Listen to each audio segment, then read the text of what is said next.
No intro, just go.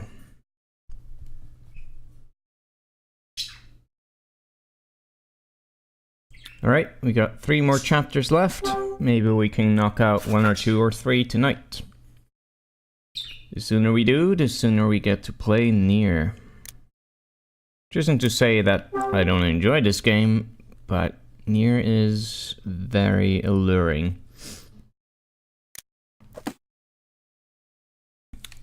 Alright.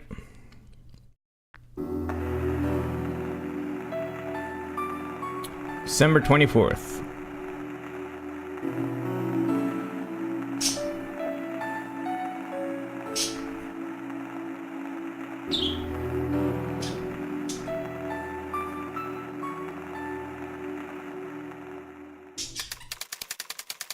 Chapter 8, December 25th, 1980.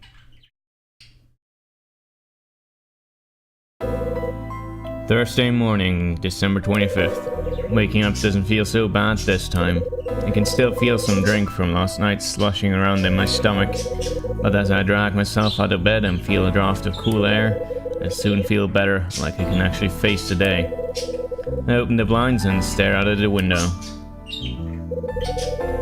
The rain that was pouring down during the night must have stopped sometime this morning. The sunlight beyond the window is dazzling as it reflects off the leftover droplets of water. The still damp cityscape is strangely picturesque, like a scene from a film. I lean against the glass and take a moment to absorb what I'm seeing. Suddenly the song that I heard last night, Promise, pops into my head for some reason. I pause. Why did it provoke such a nostalgic feeling in me when I heard it? Then the realization hits me. I must have heard it somewhere before. After putting on some clothes, I slump onto the sofa. I try to unclutter my memories and recover the one that includes that song. At last, a memory from 25 years ago emerges, and I recall the streets at night. That's it. The song I heard on the radio then. It was Promise. It was after Dad had been murdered and we'd moved to Manhattan. I woke suddenly at night and only to hear the sound made by the falling rain. I left my bed and slipped behind the curtain. If I stood on the tips of my toes, I could just about see through the window. The glass was slightly foggy, so I had to use the sleeve of my pajamas to wipe it. My sleeve was wet through, but I could finally see outside. What I saw was the purple-lit glow of the Manhattan night. I'd vowed that I would never enjoy living there.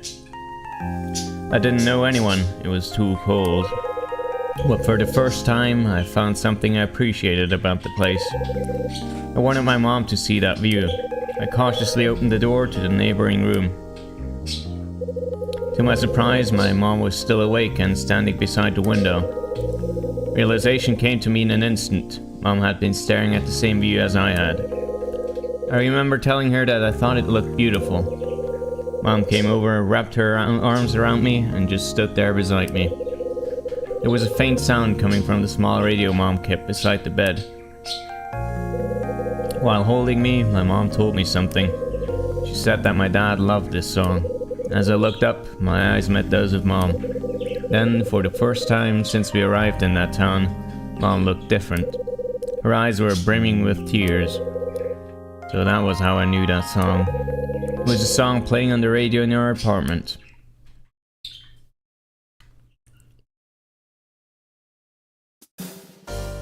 Well then.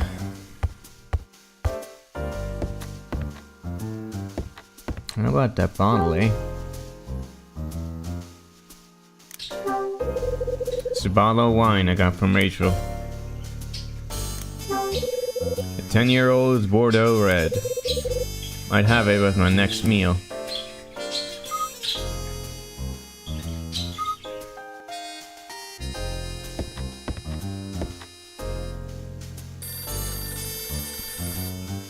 Uh-huh.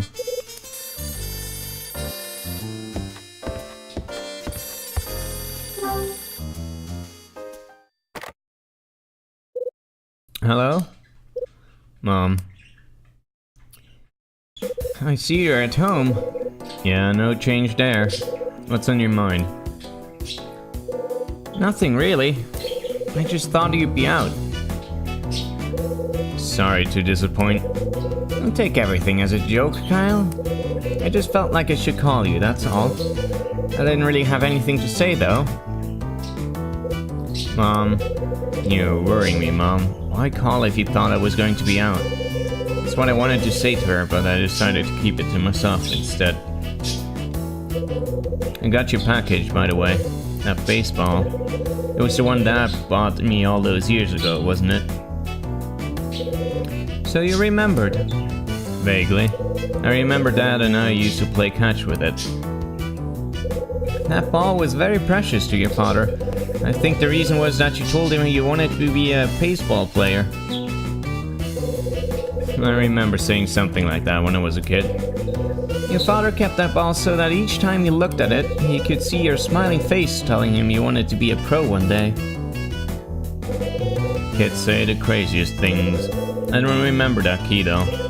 Was that the key Dad used for the car? No, it wasn't. Then what was it? When the case came back from the police, it was inside. It was there together with the baseball. I haven't got a clue what it's for, but I have the feeling it represents something that he wanted you to have. Mom, there's something I've been meaning to ask you for a while now. And I think now's the time. What is it? What do you want to ask me? Why did you ever get with a guy like that? What? He was in a less than respectable career, so why did you agree to marry him? Well, I fell in love, that's why. I fell in love with him and never wanted to be apart. The first time I met him was at the hospital where I worked. I was the one in charge of tending to the wounds he came in with. So it was a classic case of patient and nurse falling in love. Yes, I suppose it was. When I met him, he was a total stranger. But I did know one thing. I knew that he was bearing a secret of some kind and that if it ever came out, I wouldn't be able to stay with him. That's why I was prepared to be content without knowing. When did you find out what his secret was?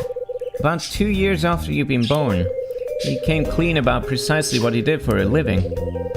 You mean he told you about the safe cracking? Yes.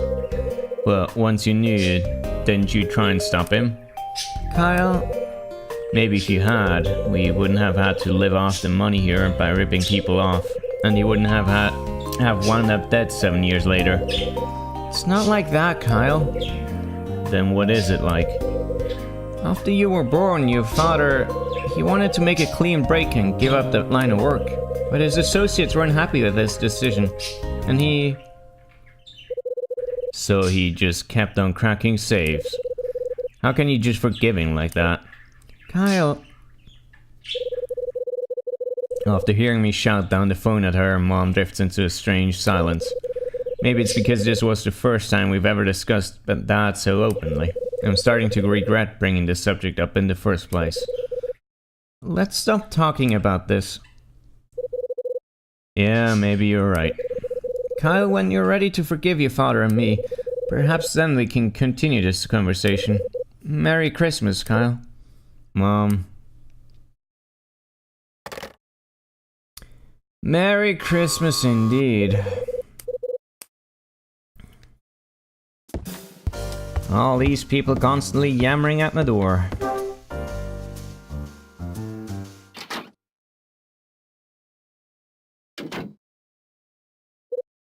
It's you. Merry Christmas, Hyde. What the hell do you want this early in the morning? Back to your normal cold self, I see. You have to forgive me, but wasn't it you who dumped your friend on Christmas Eve just to go paint the town red with Betty? I'm not denying it, but have a heart, man. What would you have done? Anyway, how was the rest of the night down there? Just me and Sydney drinking till after the place closed. Cool. He's tough to drink under the table, that one. Can't remember a single time I didn't pass out while he's still solid as a rock. So, how was your night? Mine? How'd it go with Betty? That's what you've come here to tell me about anyway, right? You really can see right through me, man. So what happened? Well, we headed to the same place I took you to a couple of nights ago.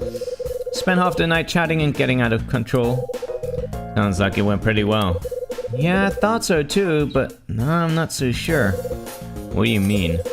I'd actually kind of given up on Betty, but then she went and said some pretty confusing things. Then she told me to give something to you. Something pretty weird.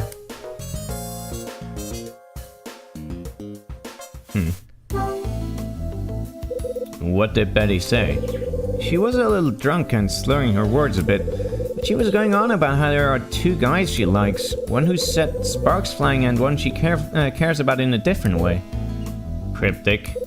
Her words, not mine. I just sat there nearly falling off my stool. The next thing she said sure threw me a hell of a curveball. Tony, she said, what do you do when there's someone that you really care about, who's close to you? You know, someone you've been friends with for a while?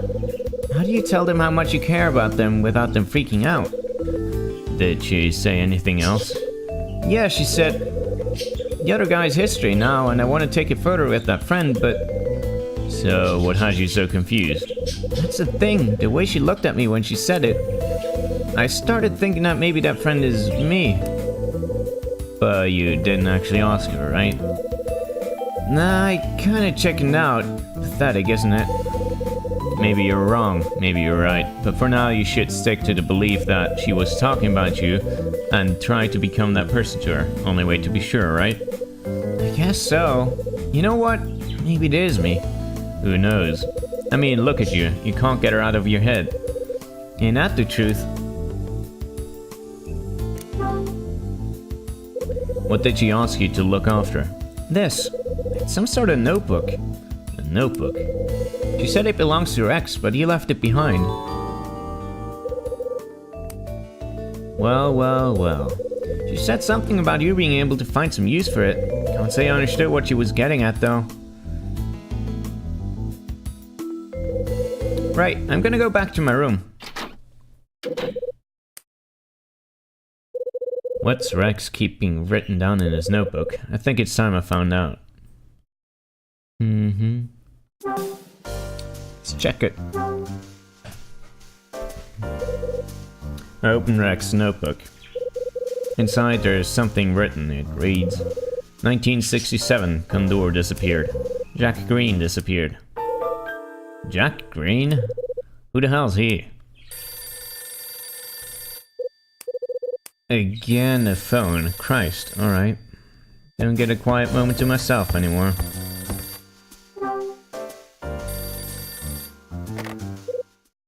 Hello? From the other end of the line, I hear a very familiar voice. Rachel. Merry Christmas, sweetie. I've got some good news for you. Ed's made a dramatic recovery and will be out of the hospital by the weekend. That's good to hear. Yeah, it's pretty comforting, but the doctor laid down the law. He said Ed really can't afford to push himself anymore. He has to avoid any unnecessary stress that could put strain on his art. So I guess that means we better not give him too much trouble. You mean you better not, but yeah, that's what I figured too. So how about you? Have there been any developments? Nothing too exciting, but there is something I need you to check out. What is it? I need you to check out someone connected to Rex Foster. Someone going by the name of Jack Green, who was under investigation by Rex. He may have disappeared off the grid after 1967. Jack Green, 1967. Got it. I'll see what I can dig up. Expect a call when I find something. Thanks.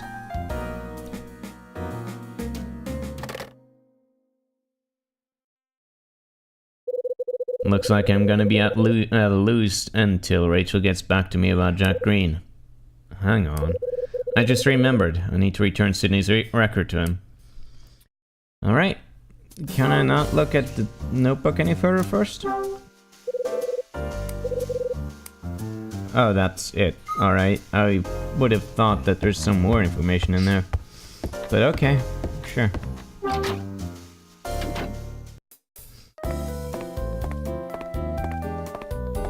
Let's head on down to Sydney.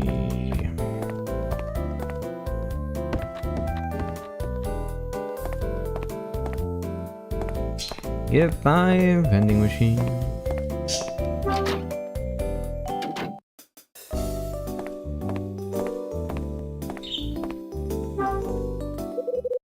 Sydney, Merry Christmas.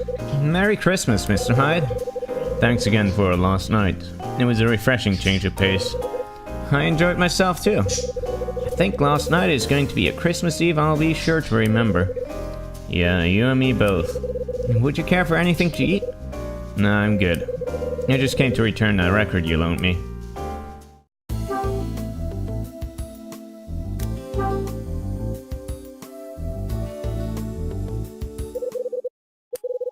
Thanks for that. Did you listen to it? Yeah, I took it home and listened to it all night. Is that so? It's not the kind of thing I usually listen to, but the song's nostalgic to me. Thanks to the new record, I had a bit of a sentimental moment alone in my room. It does you good to come out of yourself from time to time. Yeah, I think it does. Actually, Mr. Hyde, there was something I wanted to talk to you about. Yeah? Actually, What is it? Just come out and say it. I wanted to ask for your help with something. It's about Claire. Something happened to her? She's been acting funny ever since she got home last night. She hasn't said a word to me all morning. However many times I ask her, she won't say a thing. I'm at the end of my tether. So, what do you want me to do? I want you to find out what the problem is. Would you mind speaking to her on my behalf? Sometimes when I look at her, all I see is a naive young girl. If you agree to speak with her, you'll find her cleaning the billiards room. I'm counting on you, Mr. Hyde.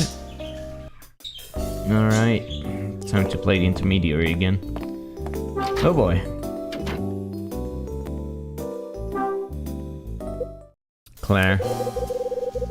I'm sorry, but I'm busy with cleaning at the moment. Oh dear.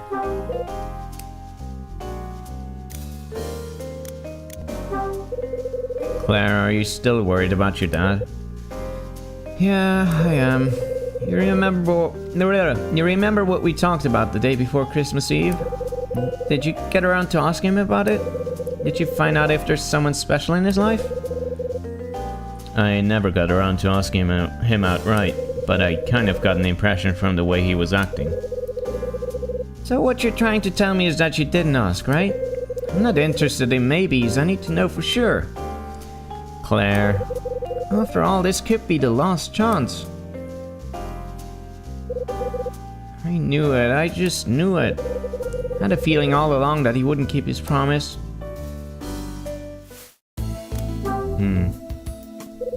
The last chance for what, Claire? The last chance for him and Mom to get back together. If Dad doesn't step in and do something right away, it'll be too late. Mom's going to move to Boston.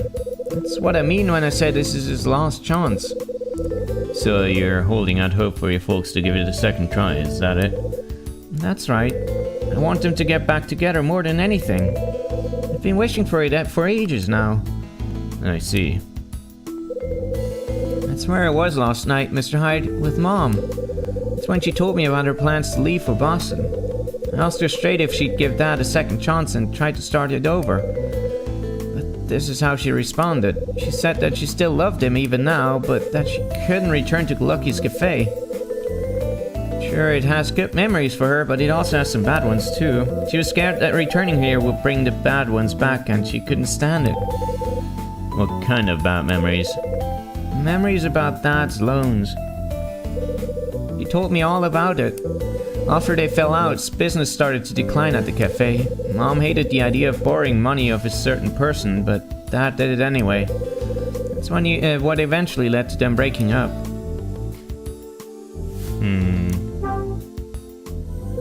Who was the person you borrowed from? It was Mrs. Patrice. Max? That's what I heard. He got the money he needed from her. Mom's never been able to forgive him for that. And you knew about this?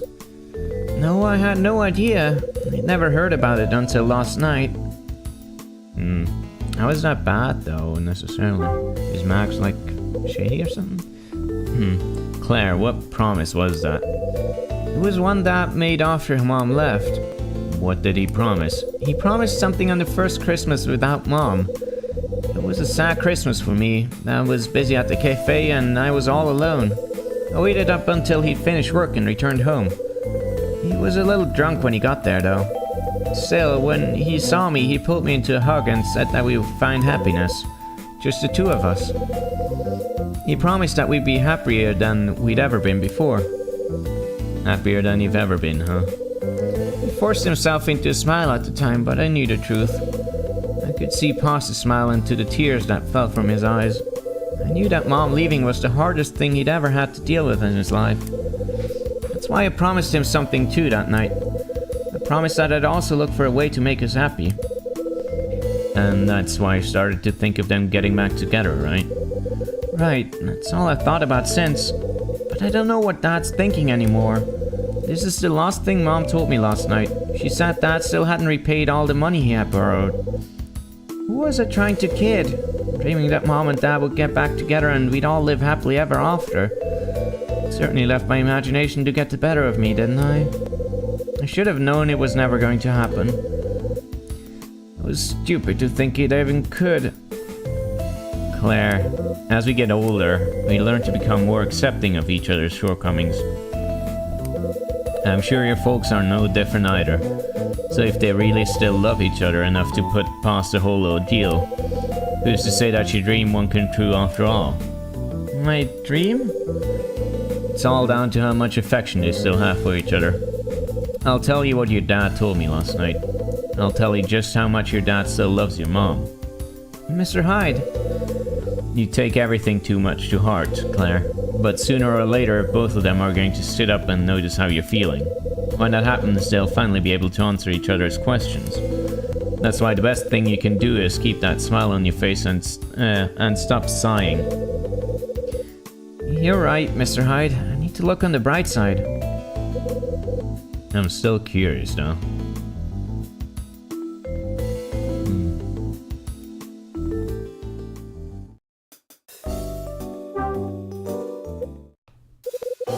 Thanks a million, Mr. Hyde. I feel much better now. Okay, good.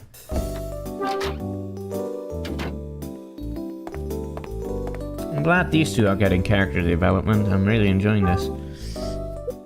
Sydney. How did it go, Mr. Hyde? Did you manage to find out what's been troubling Claire? I asked her, alright, but she's got some serious worries on her mind. She's worried about love. About what? I feared it might be something like that. I should have known something was up when she left at that hour last night. So what's going on? Has she hooked up with some guy? Is she treating her badly? Whoa, hold on there, Sydney. Let's not jump to conclusions. She just told me she's having problems with her love life. That is what she said, wasn't it? Not really, no. It's got nothing to do with her love life. She's worried about her mom and you. Her mom and me? It was her mom she met up with last night. You know what she's hoping? She's hoping that you and her mom will give it another try. So that's what it's all about. Also, there's something I need to ask you. What is it? Oh boy, time to open the can of worms. What's happening with the loan from Max? How on earth did you find out about that, Mr. Hyde? Claire let me in on it, and it was her mom who told her. I see. Well, it all goes back to when we needed money to get this place up and running. Mrs. Patrice was kind enough to give us what we needed. It all stems from me knowing her late husband. Oh, alright. I've been paying in installments each month. In half a year, my debt will be settled. She said she has too many bad memories to do with money troubles. For her, it's a very real reason not to give you a second chance to get back together. So that's the root of it. She still doubts me.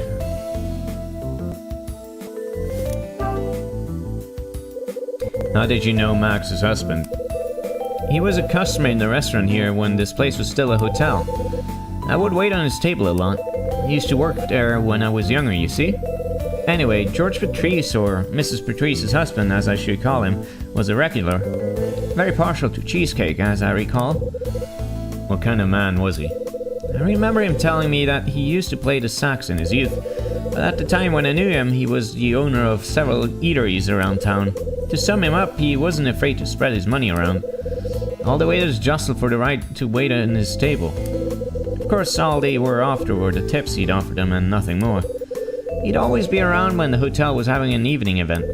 In particular, he always came to the parties they called Scarlet Star.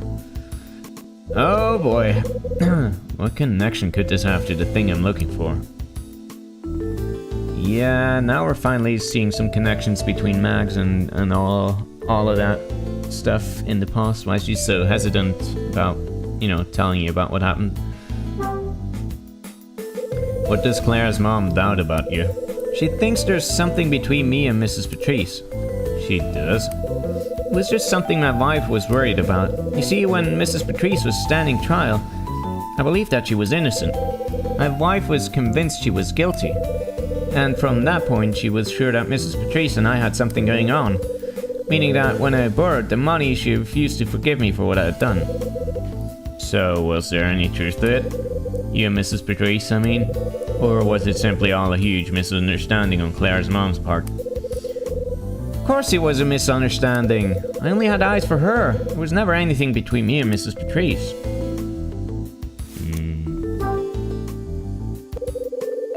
There were parties called Scarlet Star? Yes, there were. Every month, Hotel Cape West would hold a party on a date with a number 6 in it. Those parties would be called Scarlet Star. How did they earn that name, though? I couldn't tell you. I haven't got the faintest idea, I'm afraid. Other parties that were held there had similar names like Gold Star or Silver Star. Those were held on dates with the numbers 3 or 9.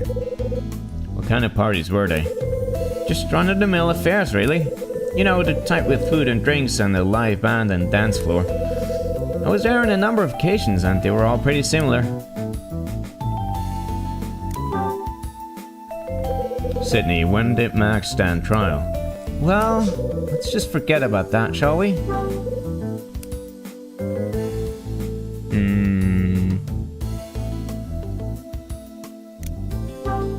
So you can't tell me, huh? Not really. Well, I can't beat it out of you, but I can ask you nicely. Will you tell me? Yeah, I suppose I could. Seeing as it's you I'm talking to. But you have to promise to keep it to yourself, mind? Of course. 13 years ago, Mrs. Patrice was a suspect in a certain incident. The jury returned a verdict of innocent, though, and she was freed. What kind of incident was it? She was suspected of killing her husband. What the hell? She was a suspect in a murder case? She was indeed. Sydney, why was her husband... Mr. Hyde, I've got nothing more to say on the matter. Can we leave it there, please? The verdict was innocent, and that's all that counts. I really don't want to talk about it anymore. I understand. I just need to make sure, but you will keep this discussion between us, won't you? I really don't want anything I've said about Mrs. Patrice to get out. I only told you because I trust you. Yeah, I hear you loud and clear.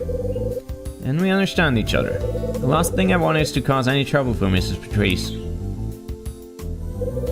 Now, was that everything you wanted to ask me about, Mr. Hyde? I do have a cafe to run, you know? Actually, there is something else. What do you want to know? Do you still love your wife? Do I what? I want to hear how you really feel about her. Well, I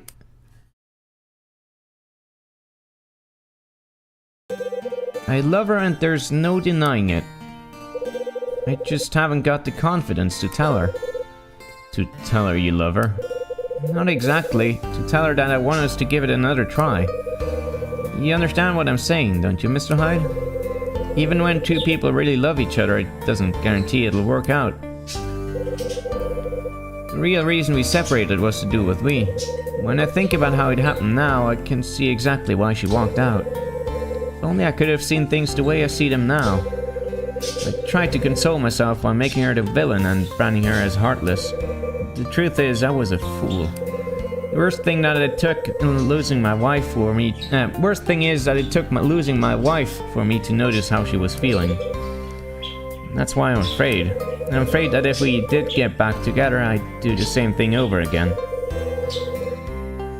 I'm sure she's thinking along the exact same lines, though. You may feel unsettled, but you clearly want to have another shot at happiness. Mr. Hyde, Claire told me about the promise you made her. she did? She told me about the first Christmas you spent without your wife, and when you told her that you found happiness again together.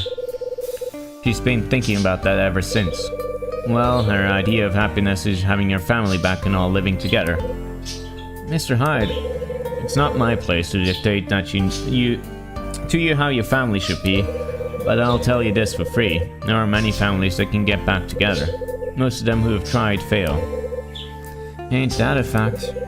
A sad but true one. Okay, I need to be somewhere.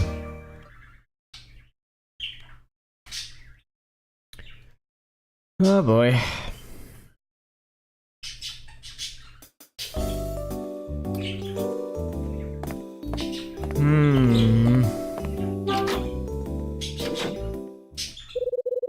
Something that Sydney said has got me thinking. He said that there was a person who always attended the Scarlet Star parties. I think I need to find out a little more about that person. How would we do that?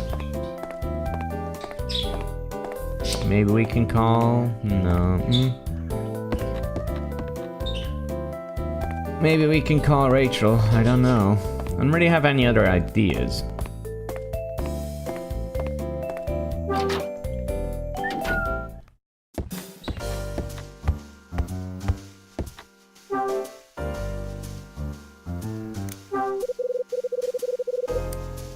Yeah, that wasn't it. Usually it's entirely clear when you need to call, so... Yeah, I don't know. What to do?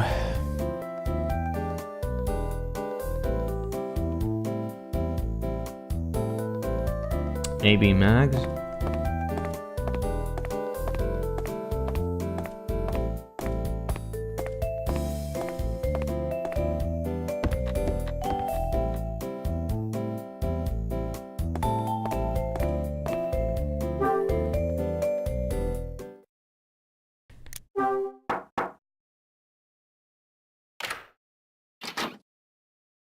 I guess so.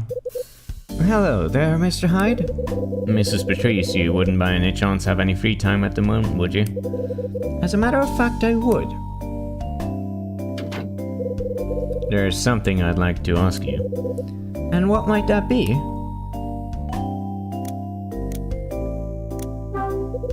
I'd like to hear about your husband. Why would you want to know about him? When we last spoke, you told me a little about your late husband. You said he enjoyed jazz music and even used to play the saxophone. That's right. I must confess I'm into jazz music too. I often listen to it in my room. Best kind of jazz always features a saxophone, don't you think? Well, if you say so. So, once I heard that your husband played it, I instantly became interested. Would you be so kind as to tell me a little more about him? Why, certainly, since you ask so nicely. Please come inside.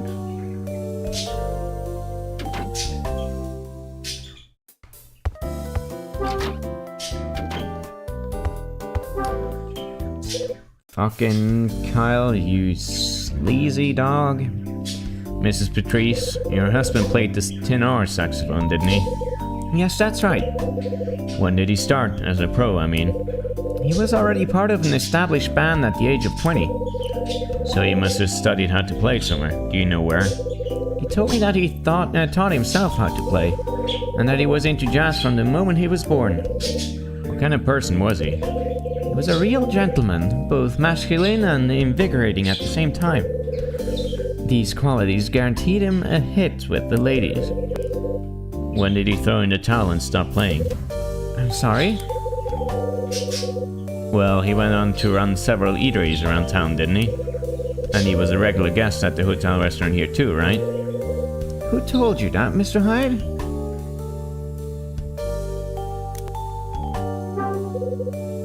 I looked it up.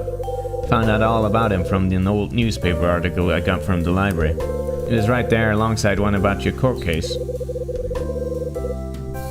It seems like you've gone to great lengths to investigate me, Mr. Hyde. Doesn't it? Tell me, why is it that you've been investigating me?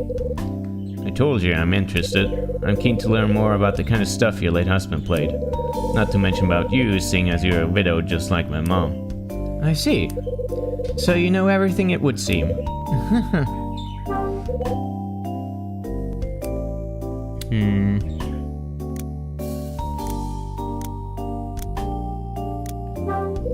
What's so funny? I just had to laugh. I have things in my past that I would be happy never to share with anyone, and I was planning on keeping it that way until we'd all gone our separate ways. Yet as the day we all leave draws ever closer, I choose now to suddenly develop an interest in my past. I just found that very amusing. Mrs. Patrice. I'll answer your questions. I was suspected of murdering my husband. That was 13 years ago, when he and I were living together, and our house was burgled one day. The burglar struck me and knocked me unconscious. When I awoke, my husband's body was laying lifeless beside me. In my right hand, I was clutching the gun that was used to kill him. I was framed by somebody. The evidence was more than sufficient for them to hold me as a suspect. But it seemed that fate smiled on me that day, as I was declared innocent. Was the real culprit caught? No, they never found him, and though I was declared innocent, people will always remember the accusations. Mud sticks, or whatever the saying is. What you said about my late husband is quite true, Mr. Hyde. He was a regular face at this place when it was a hotel. On the day I was acquitted, I took control of the money my husband left to me and purchased the hotel. I wanted to own the place he held so dear when he was alive. And that, Mr. Hyde, is all this lonely widow can tell you.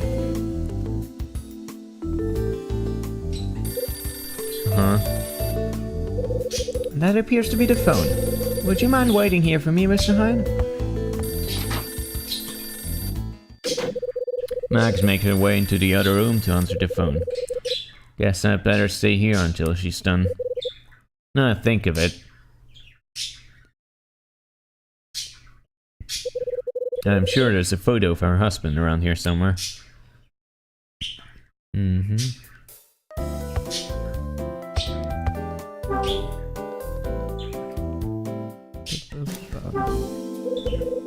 There's a man playing a tenor saxophone in this picture.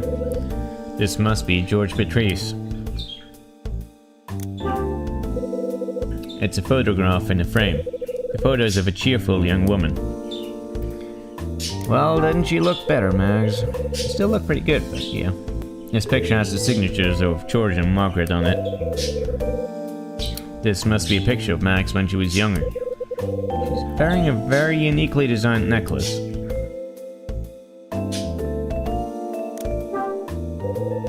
This photograph is of two young women. Based on their clothes, they must be dancers. This is a pretty old picture. I would say Max is the one on the right, but...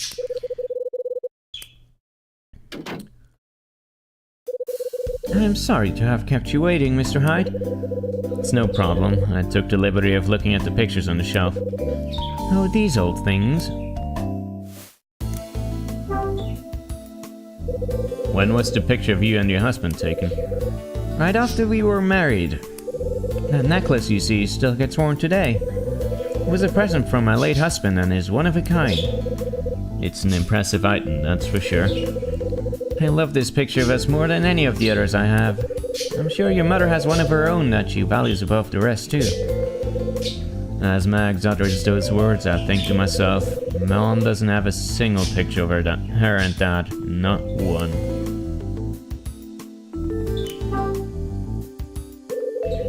That picture hanging on the wall with the two women, is one of them you?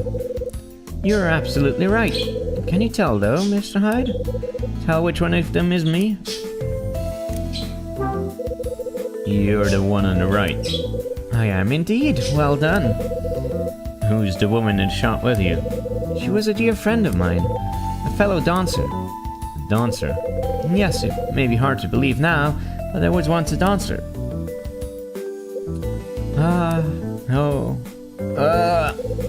What's wrong? My head. It hurts. Are you okay?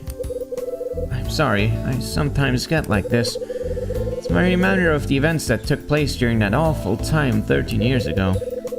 You'd better get rest. I'll leave you in peace. That's very kind of you. Before you go, Mr. Hyde, may I ask a favor? Please keep what I've told you today to yourself. I swear I won't breathe a word to anyone. Okay, time for me to be on my way. Indeed.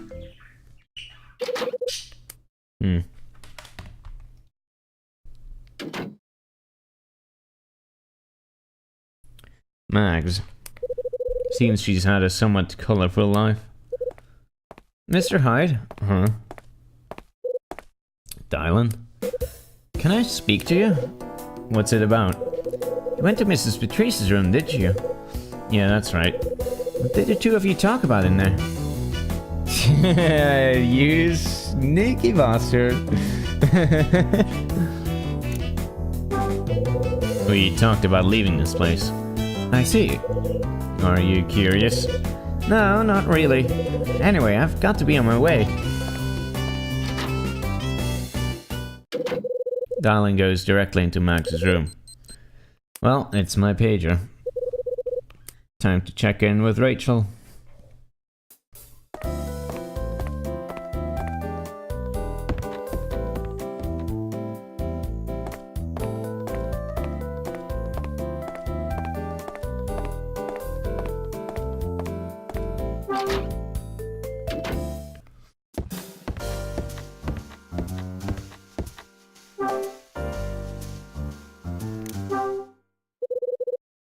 Time to give Rachel a call.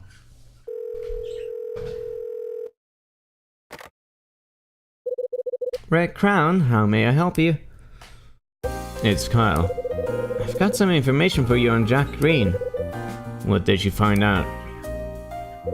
Well, his name appeared in the 1967 obituaries.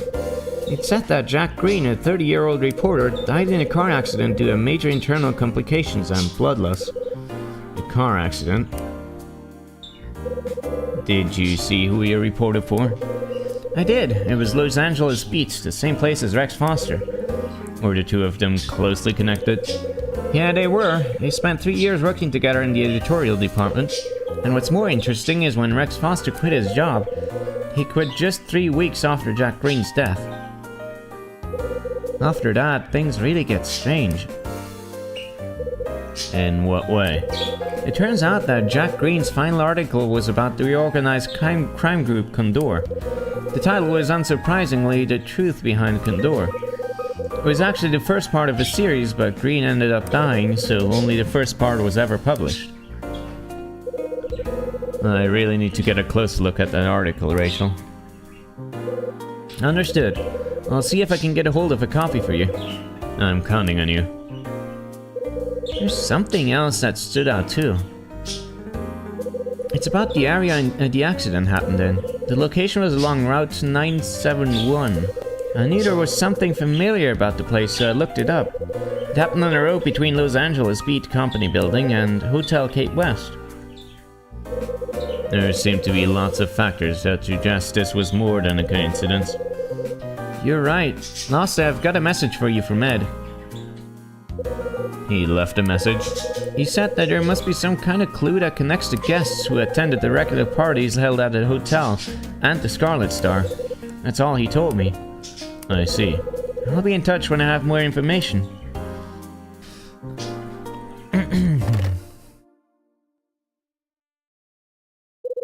Jack Green died 13 years ago. He was writing an article about Condor.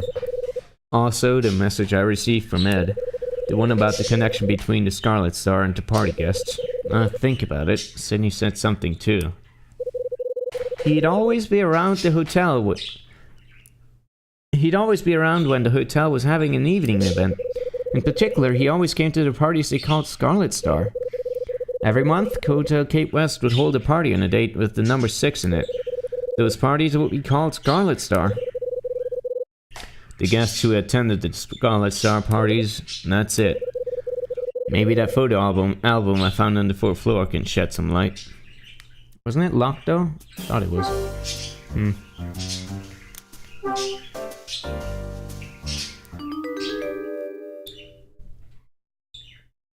Oh, okay. Now, what am I looking for in these? Looks like a bunch of people sitting around chatting.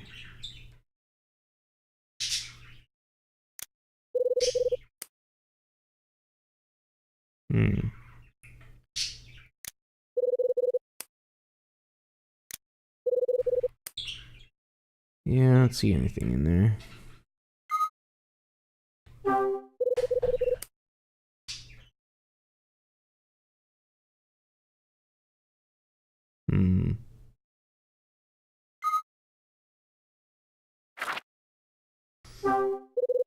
Why, hello there, red dress. That's Mags. Hey, I know that necklace. Of course.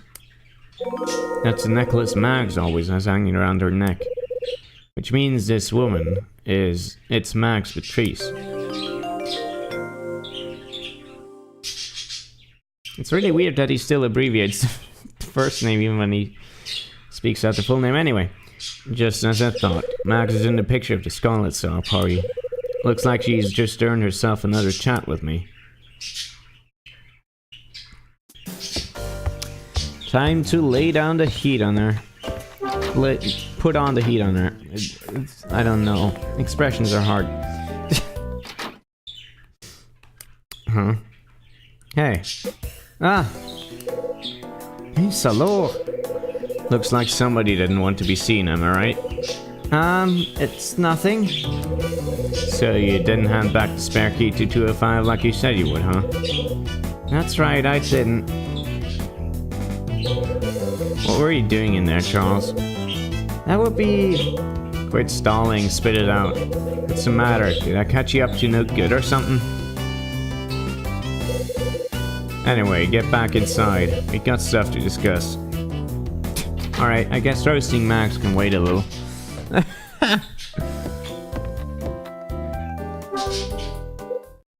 Charles, tell me. What were you up to in there? I can't say. No, you listen here. I'm not sure what would be better here.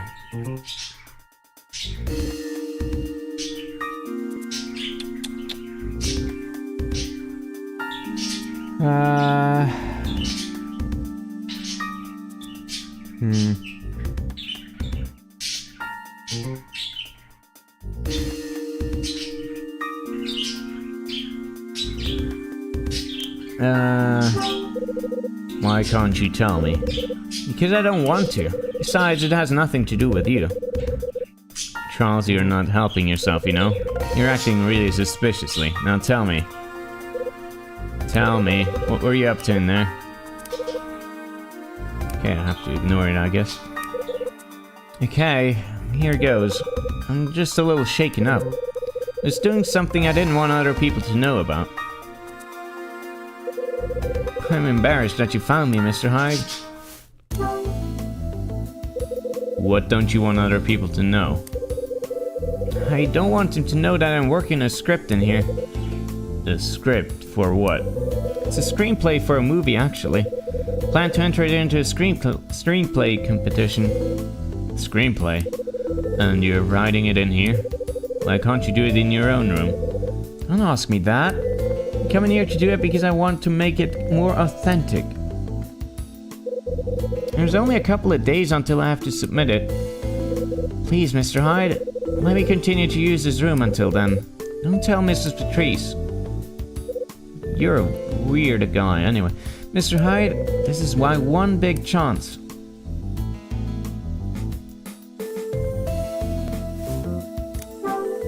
What do you mean by more authentic? Billy left this old typewriter in this room and I'm writing my screenplay on that. It's the key to making me look like a pro to the people who check the entries. Are you serious?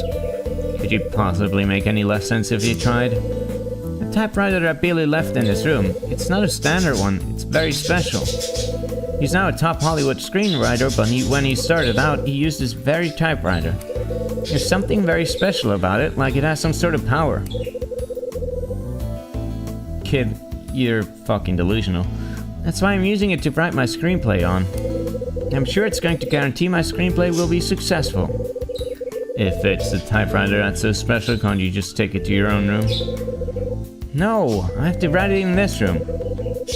Well, maybe you believe in all that superstition stuff anyway. That doesn't matter. What does matter is that I do believe and I must finish. Why is this your one big chance? Because if this screenplay doesn't make me successful, I'm going to have to leave my university and return to France. Is that so? I made a promise to my grandfather. If I can't make a name for myself during my year here, I have to return home. That's some fucking steep shit, dude. That is, that's some ambition. Wow, alright. Then I'll have to take over the family business. Family business? Does that sound strange to you, Mr. Hyde? Not really. I'm just surprised that someone of your class is living in a place like this. It's unexpected, that's all. Did you choose this place so you could study how other people live their lives? Or were you just curious about something? Neither. I searched for this place and decided I had to live here. You did? I wanted to use this building's secret as a basis for my screenplay.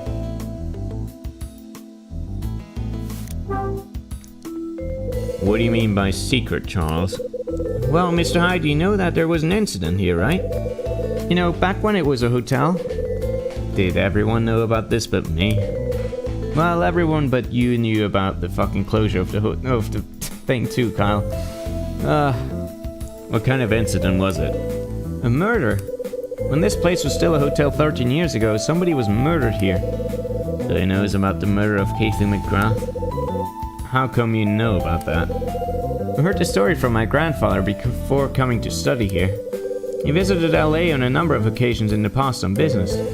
He even stayed here a few times. He knew that on the final day of the building functioning as a hotel, somebody was killed. I was in awe of what he told me. When I came to LA, I investigated the place that was once the hotel and discovered that not only was it now an apartment building, but also that the murder case had never been solved. So let me get this straight. You're basing your screenplay on the murder, and that's the reason you chose to stay here. Precisely. Oh, I see. Charles, as this means a lot to you and it's your big chance and all, I'm gonna keep your coming in here a secret. Thank you, Mr. Hyde. I'm sure this is going to become a wonderful story. The title is Door to the Past. It's about a murder inside a closed-down hotel. The murderer is a member of the hotel front desk staff. He conceals the evidence on the 4th floor of the hotel. Been using Mr. White from room 306 as my basis for the killer. Something about him fits the profile of a killer, don't you think? I'm sure he'd be thrilled to hear that. I suppose I won't know unless I ask him. Perhaps I can add you to the story too. Still room for an accomplice. Don't even think about it. Come on, it'll be fun. Besides, I know what you've been up to. What does that mean? I know that sometimes you go and have a look around the 4th floor. You're just like the bad guy in my story. What? Don't worry though, you're not the only person who likes looking around up there. I've been up there lots of times too. What the hell for? Started going up there a while back when I was looking for inspiration for my story. Took an 8mm camera with me and did some filming too. Got something really interesting when I was up there. Yeah, what did you take? I'm sure you'd like me to tell you, so I'll make you a deal. If you tell me what you were looking for when you went up there, I'll show you the film. You got yourself a deal. Now show me the film.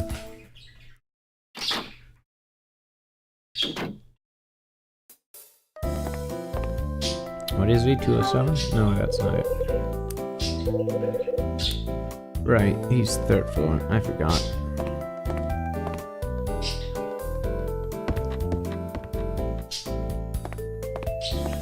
Whoops, wrong button. Sorry about that.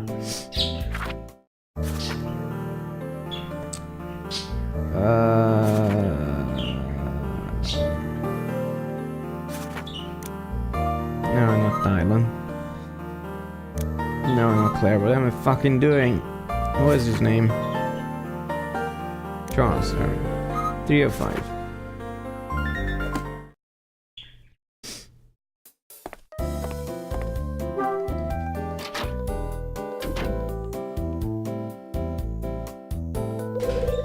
So, this is Charles's room.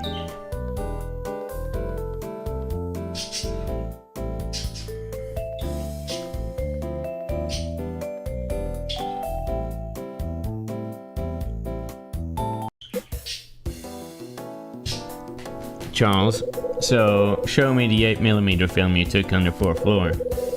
I will, but don't forget our promise. You have to tell me what you're looking for when you go there. Same as you. I don't understand.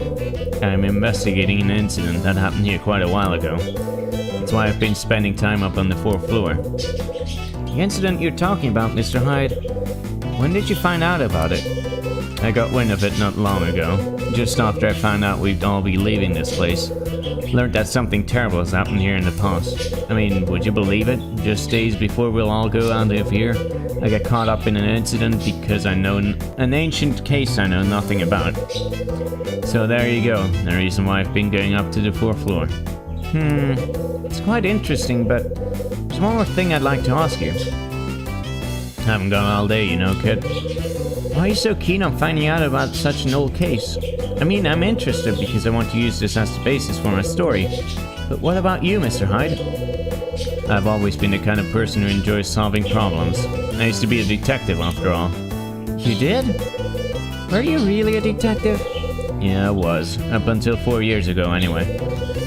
I guess the reason I'm so keen on this case has something to do with my detective's instinct.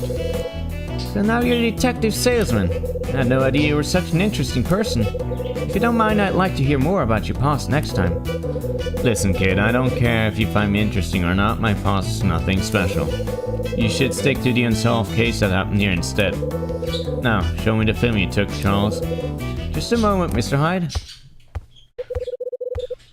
I'm pretty sure this is where I left it. Sorry about that. Well, here it is, my 8mm film, just like you promised. Alright, where the fuck can we look at this?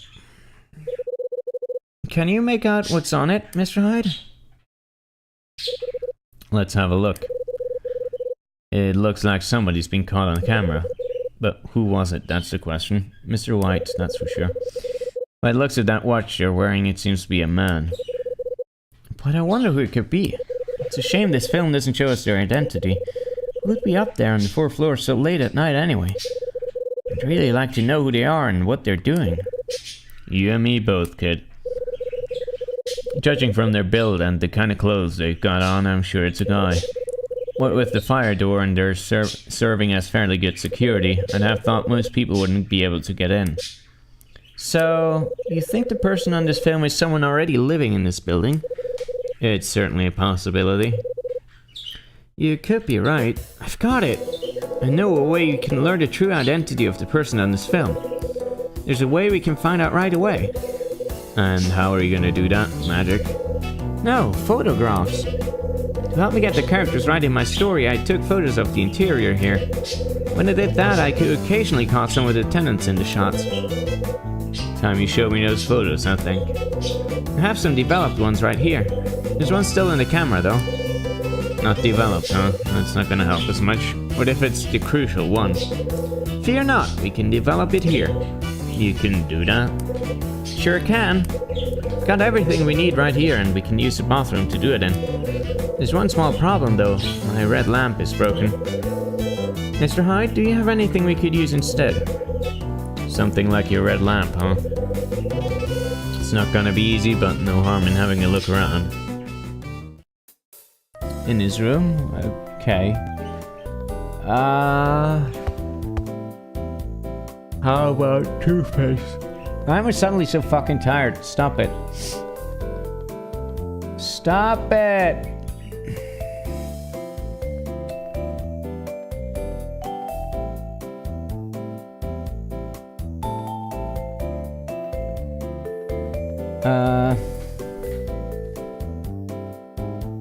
Actually, I doubt it's in here since he said he doesn't have anything, so...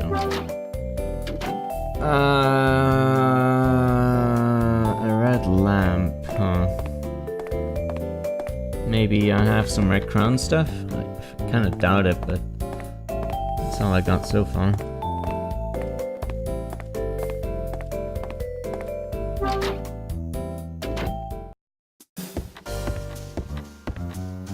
Can I even look at the box anymore?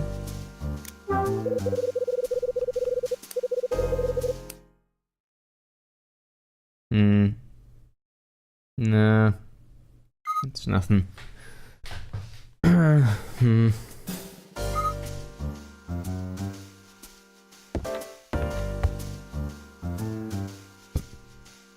Let's use the poster. Oh, hey. What is this? It's nicely potent and red.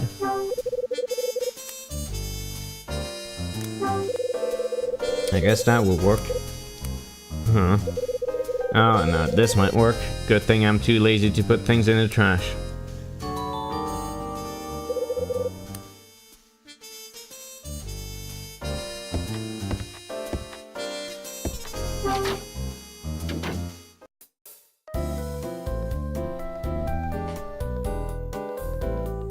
Okay, alright, got that solved.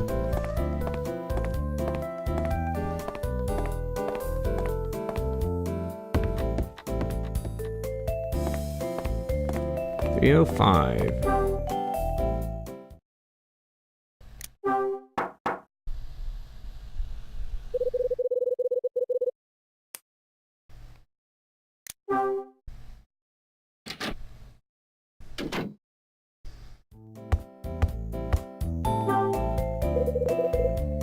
Show me what you found, Mr. Hyde.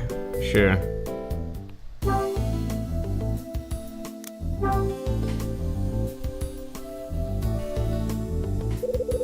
I figured you could throw this over the lamp. Well, what do you think? Might work. If we do as you say, it should give us just the right kind of light we need. Let's give it a try. Please place it over the lamp. Sounds simple enough.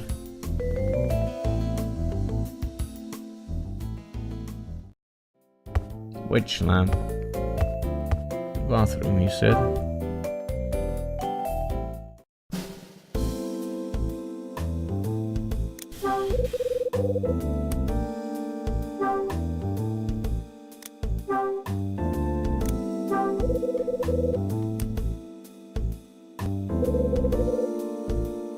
That's creepy as fuck. That looks like it'll do the trick. Time to let Charles see my handiwork. Okay, looks like we're all set to get started. Now we've got the right kind of light, we can begin to develop the photos. Charles, let me do it. Sure, if you like, but have you ever done this before? Not even once. Then maybe you should let somebody who knows what they're doing take care of it. Then again, if you really want to try, alright then.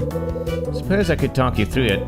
You'll find the freshly printed film on the workbench next to the toilet.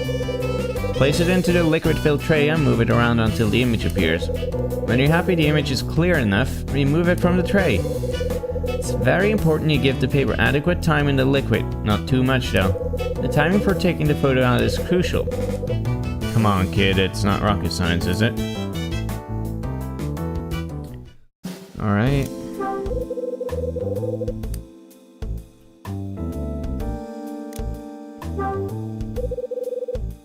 This must be the freshly printed film.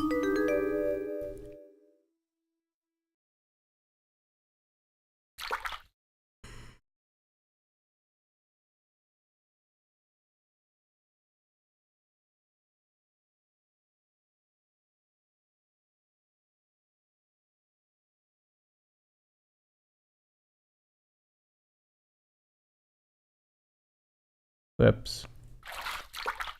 That's too much, eh? Or not? I wasn't sure how long I would have to wait.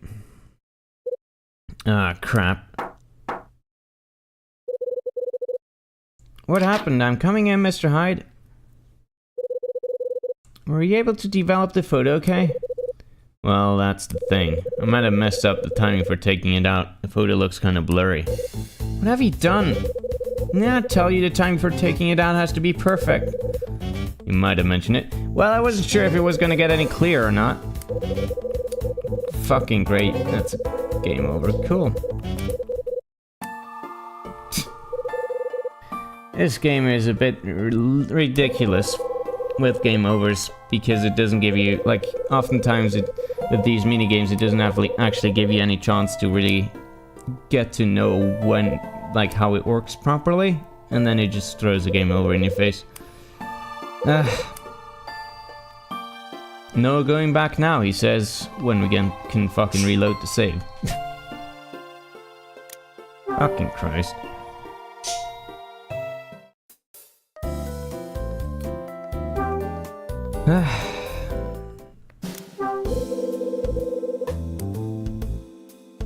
At least I don't have to go back as far.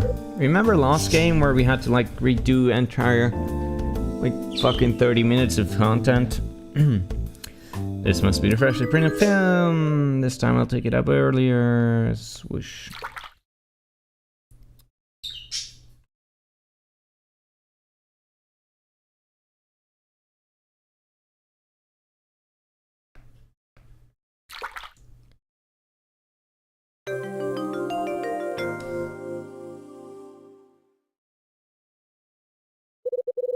Looks like I'm a natural. Nice to see you again, Frank Raver. Frank? Alright. Yeah, I guess he was snooping around. Now I just need to compare this photo to the film. Did you get a clean image, Mr. Hyde? Yeah, piece of cake. Maybe I should change my career. Ah, very good, Mr. Hyde. While you were doing that one, I got some other photos ready. Maybe you'd like to compare them.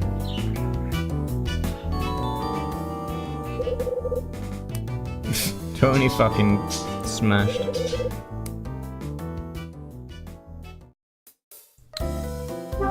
Alright.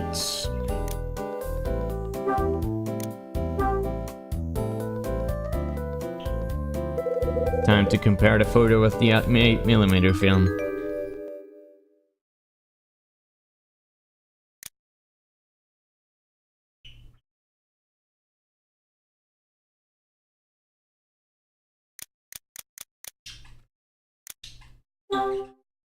Yep, thought so. Bingo. Hold on. There's a camera there with him. Maybe he caught something on film.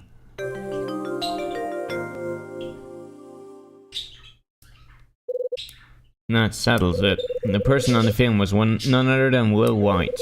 I had to figure out what the hell he was doing up there on the 4th floor. Mr. Hyde, how did it go? I know who the person in the film was. Turns out our mystery star was Will White. Really? Interesting. What do you think he was doing up there, though? I'm afraid I haven't cracked that part yet. Well, I would go and ask him, but I doubt he'd tell you even if you ask nicely. I'll get to the bottom of this, don't you worry. Okay, I'll leave it to you. Guess I won't be needing this film anymore. Might as well return it. Thanks for showing me this, Charles. I gotta go. Okay.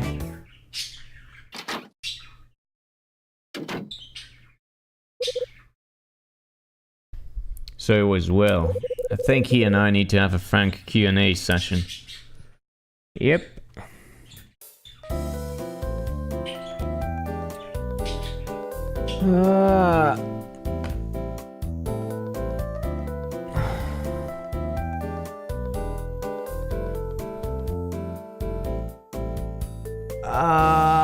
Ow, ow.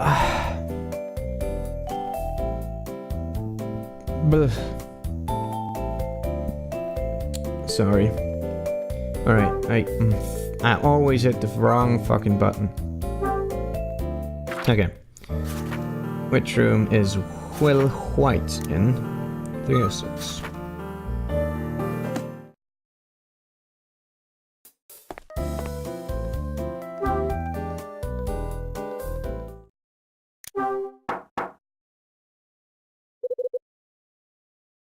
Nobody's home, huh? Door to room 305 opens. Looks like Mr. White hasn't been home since yesterday. Charles, Did you think it would be that simple? what are you on about? Sure, I know you told me that you were looking into him and his activities, but does that mean you're just going to meet up and ask him a couple of questions? For somebody who used to be a detective, I was hoping for a more exciting approach. Can't say I'm not disappointed. The hell you're on about, kid? If you've got something to say, just go ahead and say it already. Okay, Mr. Hyde, I will. I believe I know far more about Mr. White and what he gets up to than you do. Why, you say? Well, that's because I've had my eye on him for a while now. You mean you've been watching him? Yes, keeping tabs on his movements. He's rarely home, but there's somebody who visits room 306 on a regular basis. And when he does come home, he goes out right again very late nights. I'm almost certain that he's not a real salesman. You need to do a lot more than ask questions if you want to get to the bottom of this. Yeah, and what did she have in mind? Torture? Very funny. I meant you should definitely take a look around in 306 when he's out. Now might be a good chance to do so. Fancy yourself as a bit of a detective yourself, do you? Not quite, but 2 sets of eyes have got to be better than 1, right? I suppose you've got a way to get into the locked room too, have you? That's easy. We can use some wire to pick the lock. Way to go, Charles. Outstanding. Maybe a brief stint in jail will help you add authenticity to your story, too. You won't get caught, trust me. In before we get caught. Hold on a sec, I need to turn on the lights.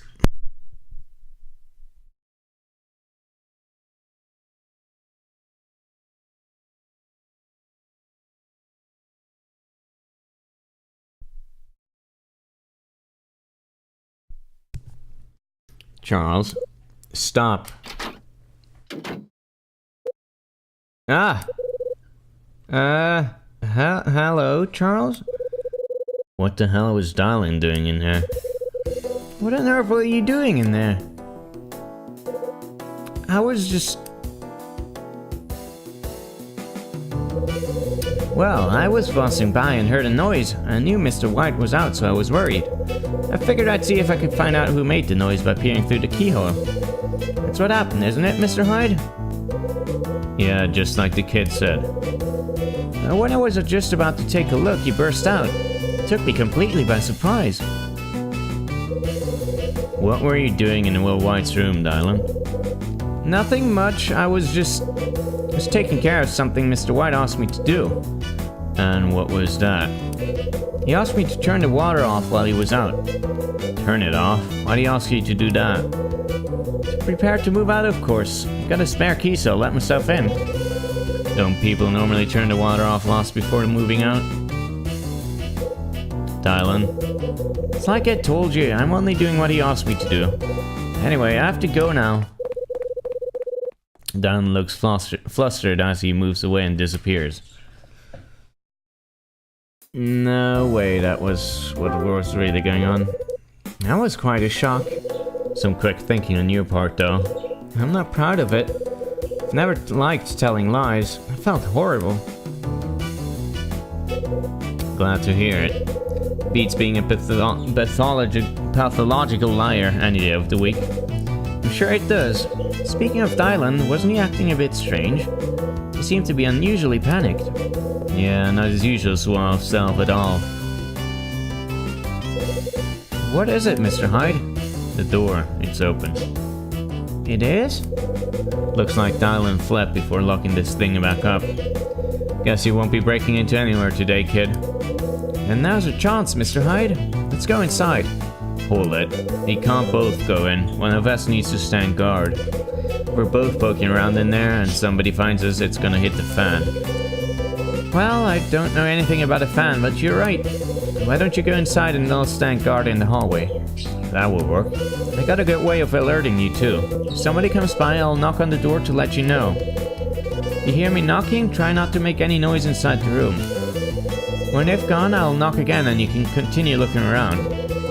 Do you think that'll work? Suppose it'll have to do. Oh boy. So this is Will's room, is it? Wow, that's barren.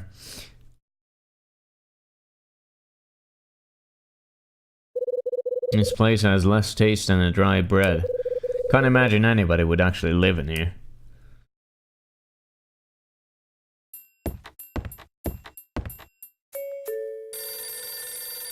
Huh? Oh boy, do we... hold on.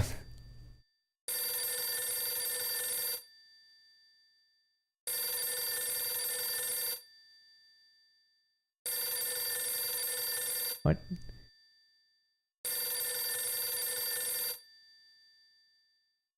Hold on. In the room, walk about halfway in the room, phone will ring. Okay.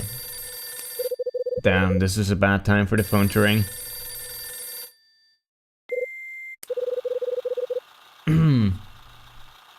A threatening voice sounds out from the phone.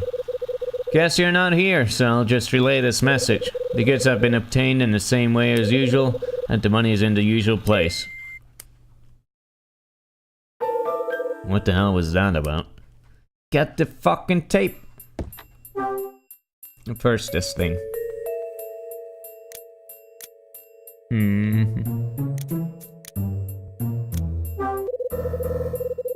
The front page of an old newspaper is lying on the table.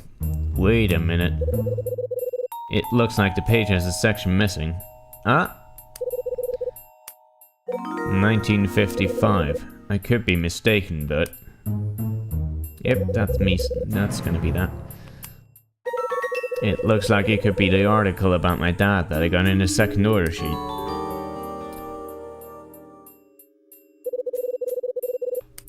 Yep. That is some incriminating shit.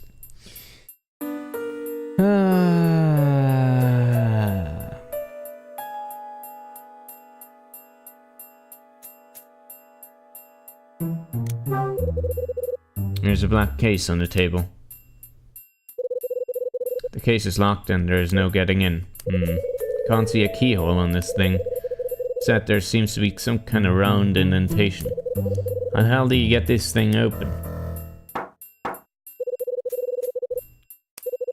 It's the signal. Alright.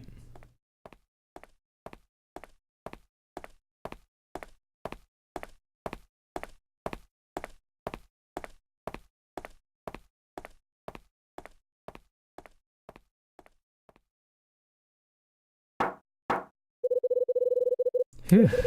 Okay, all clear to keep looking. Can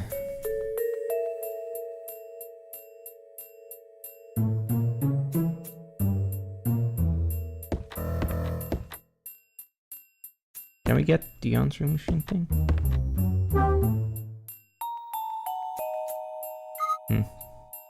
I don't...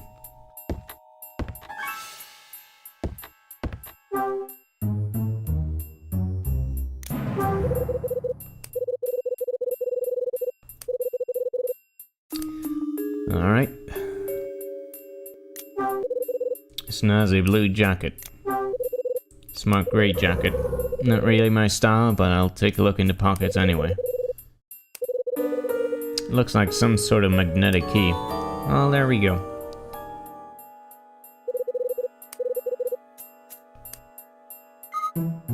Yeah, that's gonna be the jacket.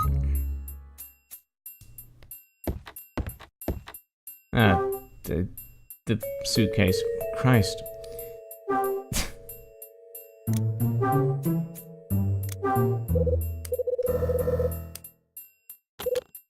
Bingo. There's a letter set inside the case. This isn't the first time I've seen this. It's exactly the same letter set used for the order sheet.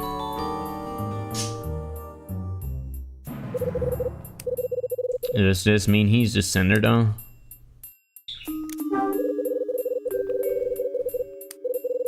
There's something written in it. You'll find information on the item on the right of the third floor display case. The guards change at 10 PM and the alarm bell on the other door is an old type. What the hell is this about?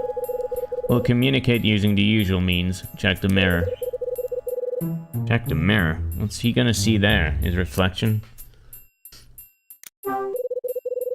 A single lens reflex camera. Strange, it's much lighter than I thought it would be. No, see, this thing's just a toy. When I shake it, I can hear something rattle around inside.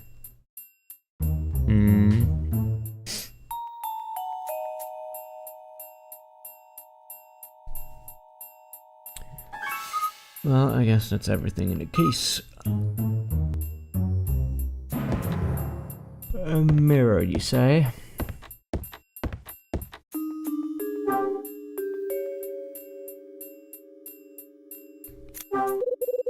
There's a mirror hanging above the wash basin. It has a few dirty marks on it that look like fingerprints. Huh? Why are the sink and its surroundings so clean, yet the surface of the mirror is dirty?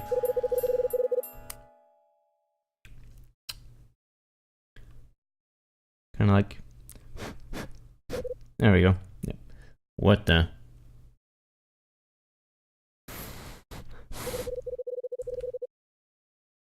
I guess there's only so much I can do by breathing on it. Right, hot water.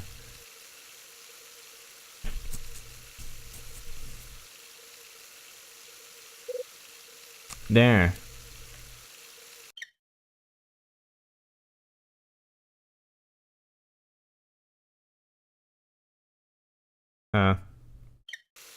Is this supposed to write that down or something? 252033.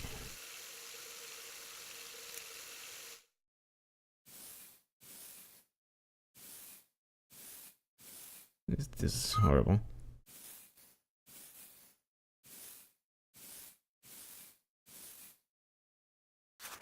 Whatever.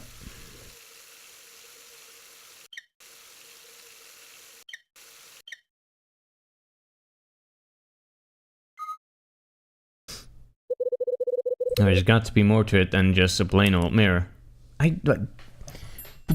Fuck, Kyle.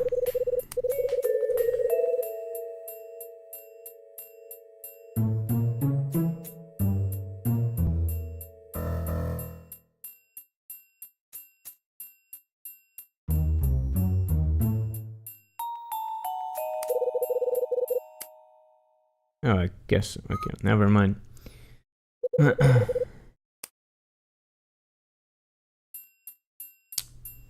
Return to the closet and examine the safety deposit again.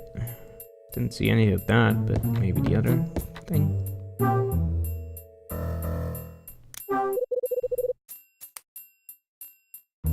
There we go. Now this is quite a find. I wonder what I'm gonna find inside this thing. 252033 it was, right? Yeah. Good. 252033.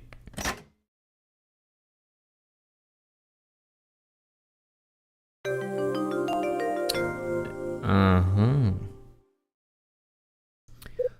It's open. There's a passport inside the safety deposit box. What have I got here? McGrath? What? Looks like Will's passport. The passport is in the name of Will McGrath. Hang on. McGrath? So Will's surname is the same as the manager of the hotels.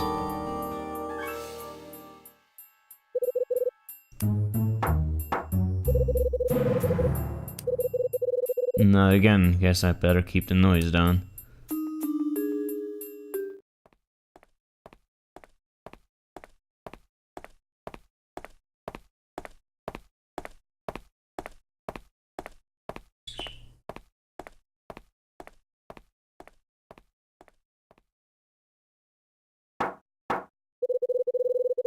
I hear the sound of somebody knocking on the door again. Good.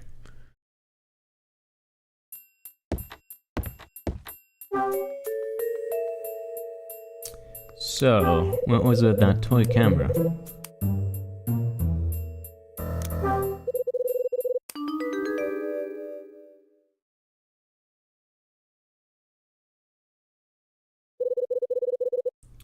Looks like this is where you put the film in. Can't open the flap.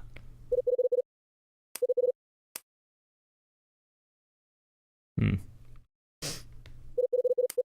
I turn it?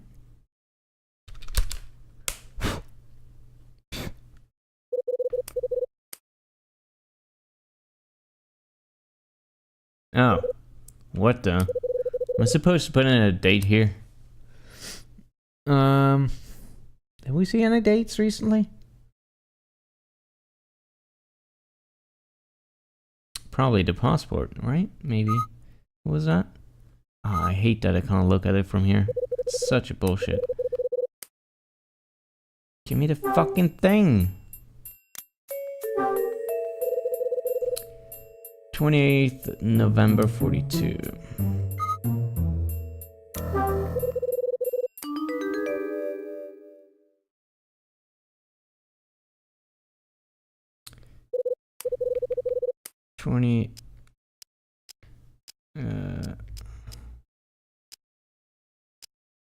November 42 it was.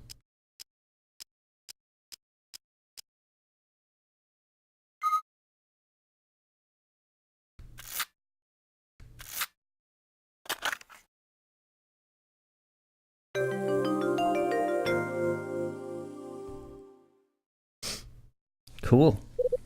That did it. What's this? It's pretty tattered, but it looks like it was a postcard. Also, I can make out a signature on the edge. Michael McGrath. Wasn't he?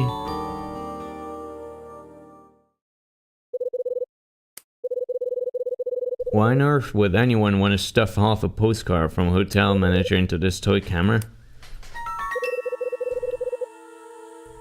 I suddenly get a hint of a presence other than my own, but it's already too late. I feel the muzzle of a gun pressed up against my back. There's nothing I can do other than stay still in amazement. I hear a cold voice from behind me say, "What are you doing here?" "Just having a look at your room, do you mind? I needed to find out exactly who you were." "What were you looking for here? Speak up!" "If you want me to talk, how about putting the piece down?" "I'm a reasonable man, sure, why not?" The pressure on my back disappears. "How did you get in here?" "The door was open, so I just came in." "You're going to have to do better than that. Unless, of course, you want me to put a bullet in you." "It's the truth, this place was already open. Dylan left it that way after he came out." "Dylan? What the hell?" "He said you'd asked him to take care of something in here before moving out. He used a spare key to get in. But being the numbskull he is, he left without looking up." "Funny, I don't remember asking him to take care of anything." "Maybe not, but it doesn't change the fact that he was in there. If you don't believe me, take a trip down to the hall and ask Charles. He saw it too. He'll tell you exactly what you just did." "What I just did?" "Let's assume I believe you. For now, anyway. Maybe Dylan was..." "Was what?" "No, that can wait. The more pressing issue is what to do about you. I think I'll have you answer a few more questions. Let's start with what you did while you were sneaking around in here." "You've twisted my arm. You sure you want me to say it all out loud, though? I mean, I think I've just about pieced it all together, your secrets and such." "Don't kid yourself, there's no way you know what I've been doing here." "Oh boy,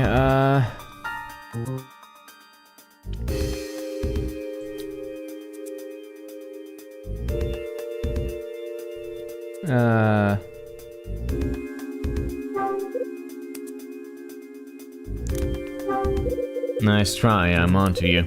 "Oh, you are you? Well then, let's just see how much you think you know, shall we?" "For starters, I know what your real job is. You've been earning a pretty penny too, by all accounts." "And what is it you think I've been doing to earn all this money?" "I know plenty more than that. I know all about the lies and deceit too." "Oh? And just what do you think I've been lying about?" "Say something. How long do you think you can keep this up, you imbecile?" "Since you asked so nicely, I'll keep talking." I should have pressed. Simple. You faked your identity. What? I've got your number. You've got nothing, that's what. You don't have to first clue who I am.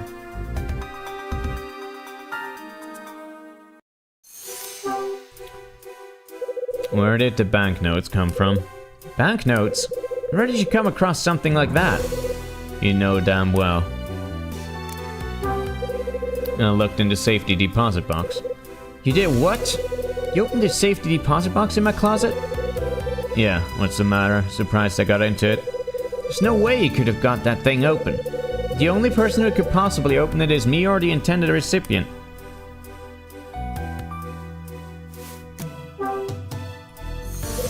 What are you trying to trade? I'm sorry? What are you trying to trade in exchange for the banknotes? It must be something fairly significant for the price you've been paid. Save your breath. I've had enough of your damn prying. It's not gonna be your day then. My prying's just getting started. You've been pretending to live here in this apartment, but your real job means you have to creep around secretly at night. Am I wrong?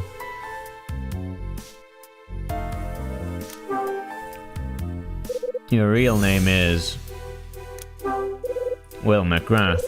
Ridiculous. You already know my name. Come on, do you take me for an idiot? Your name's Will McGrath. Can you actually hear yourself? Have you got any proof to back up your outrageous claims? Yes.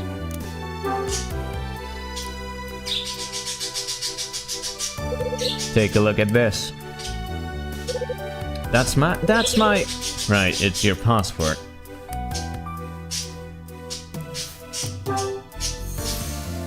Will McGrath, that's your real name after all.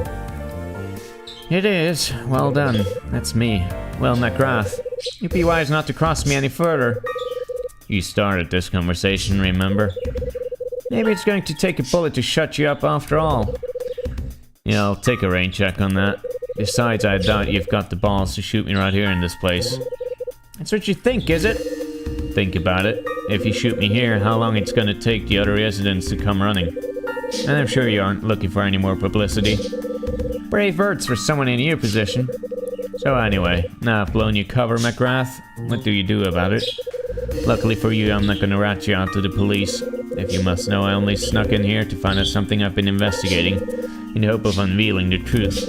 And I think you can shed some light on it. I see. Well, Mr. Hyde, would you care to share it with me? What exactly are you looking for? What do you mean by truth? That's easy. I want to know about 25 years ago. Once I found out you were Will McGrath, I realized that you were connected to the murder that happened 13 years ago. Me? Connected to a murder? How do you figure that?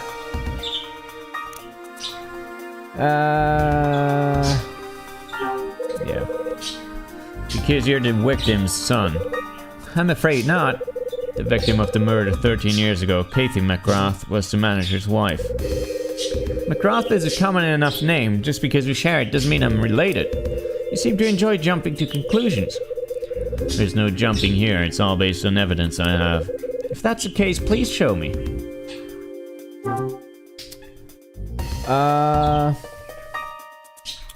Right.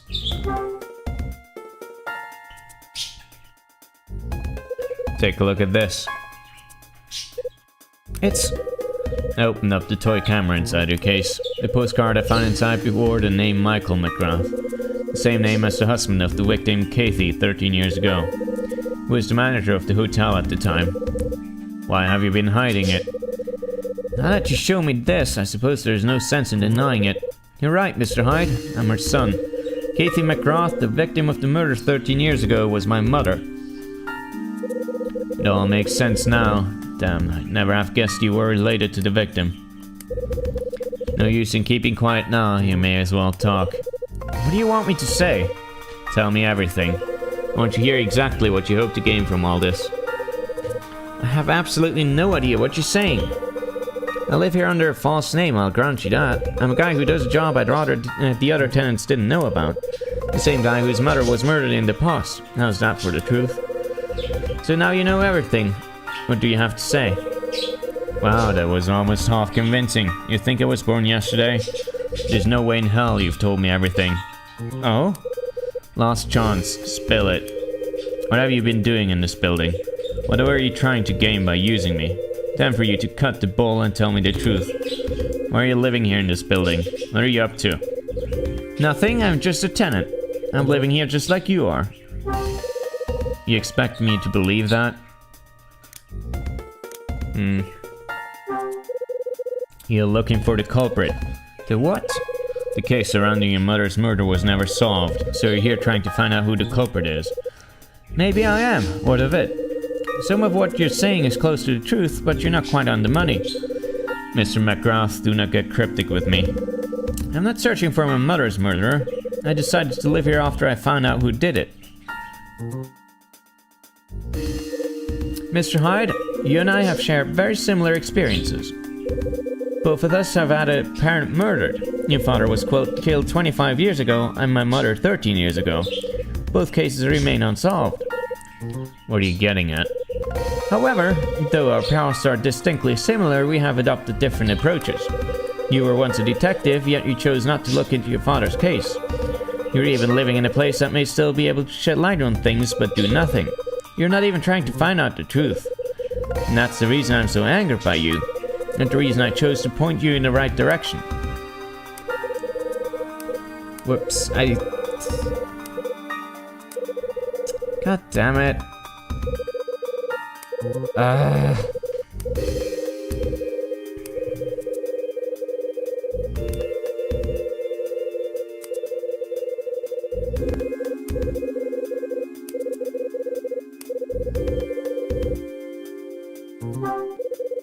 Are you for real? So the order sheet was your doing. That would be telling. Come on, you told me this much. No sense in stopping there. Which direction were you trying to point me in? That's simple. What did you mean with what you just said now?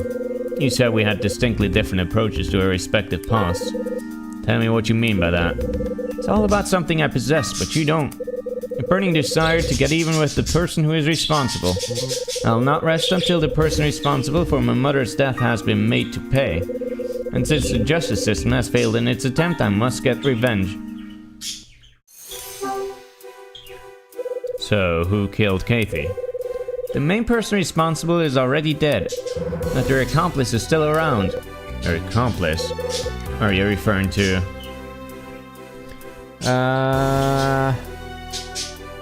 Yeah, I would assume.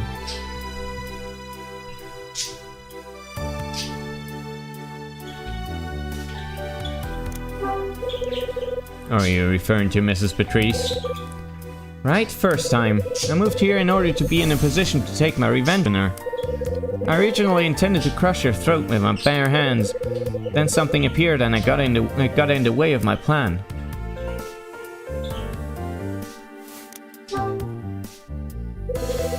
What kind of revenge are you planning? Wouldn't you like to know? Pitiful, just pitiful. Now, Mr. Hyde, that hurts. So you were just gonna use me to get your revenge and I'd be none the wiser? I mean, you knew what I did on the side, so you sent me the order sheet, right? I found all the evidence I need to pin it on you in this very room. What evidence might that be?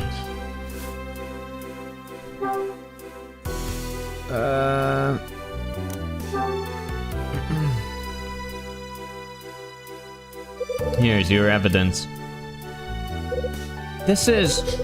It was you, wasn't it? You sent me the order sheet. Congratulations, Mr. Hyde.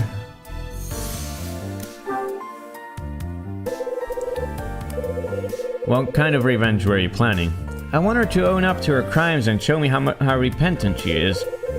Then do it yourself. Don't involve me in your dirty work. You still don't get it, do you? It's much more fun to have somebody else do it. You're sick, man. Spare me your moral posturing. You took the order willingly. No doubt you've been having the time of your life roving around the building, reliving your glory days. And it didn't take you long to realize something either. You realized that if you found the Scarlet Star that went missing 25 years ago, you'd be able to uncover the truth behind your own father's murder too. How the hell did you know about that? What interest could you possibly have in my dad's murder? I heard about it, the incident from 25 years ago. Somebody working in the hotel at the time told me. Who told you? Are you referring to... Frank Raver? Or are you referring to Frank Raver? Frank? Am I wrong?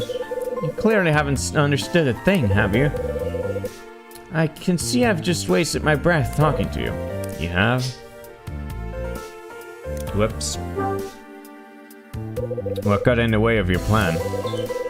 I learned that my mother's murder was triggered by the incident 25 years ago, and learned that that was due to the involvement of an organized crime syndicate.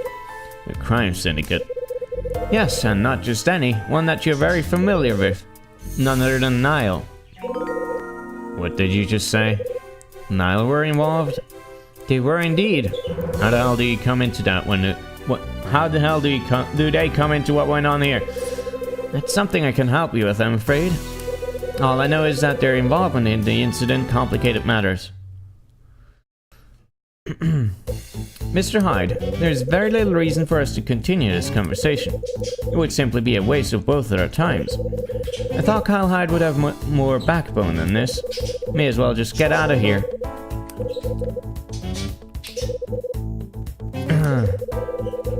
You really don't want to anger me any further. I suggest you get out and never show your face around here again. Shocking. The Nile Maker returned. God. I hate this. Make a single mistake and now we have to fucking skip through the entire Also, dialogue game again. over. Fuck my ass. Are you for real? God damn it. Do I have to passport or do I have to do that again? No, okay, good. Oh my god. Okay, let me look at the date. 28th, 42. Fuck my ass.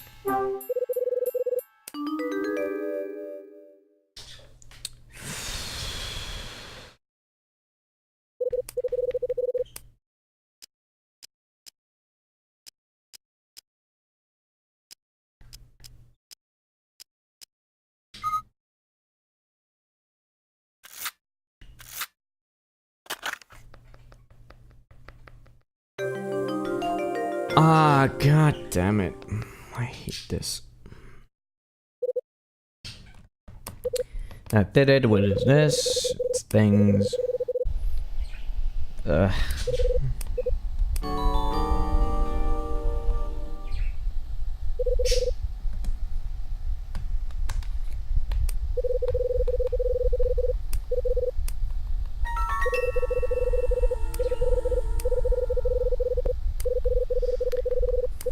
So, what was Charles doing? Not fucking warning me of him coming in anyway.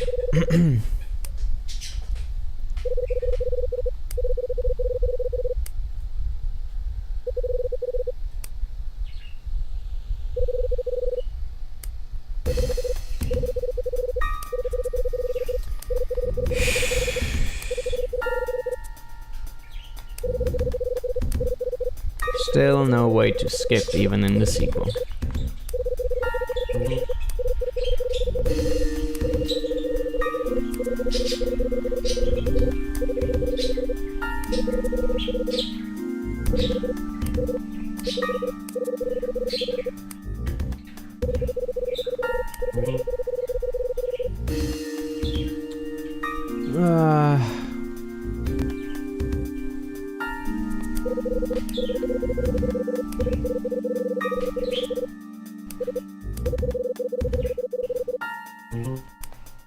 Fuck.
Can I show him all the items first?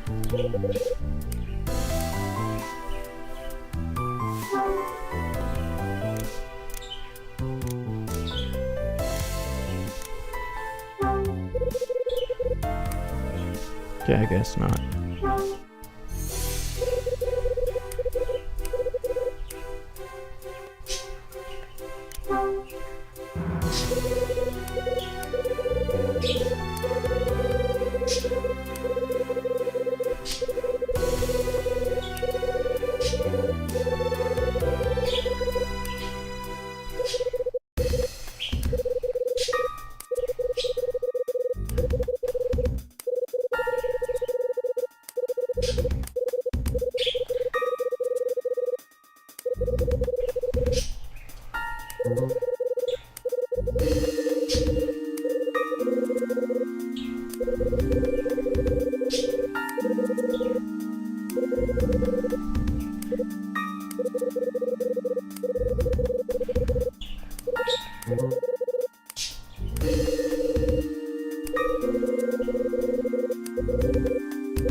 Shooby dooby doop doop dooby doop.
Yeah, you can't even save here, so. Ah.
Michael McGrath, your father, he told you, didn't he?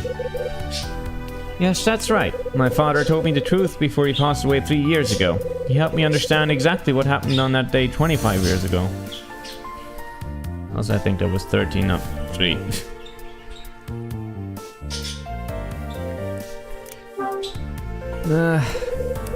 Kathy.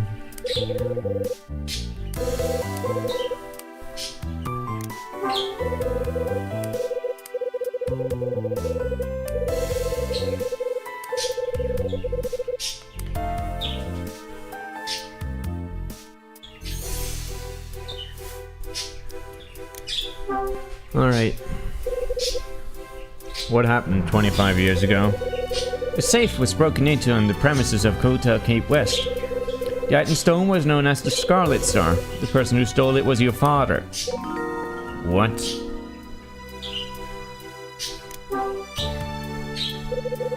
What got in the way of your plan? I learned that my mother's murder was triggered by the incident 25 years ago, and I learned that that was due to the involvement of an organized crime syndicate. A crime syndicate? Yeah, it was. Now we've already seen that.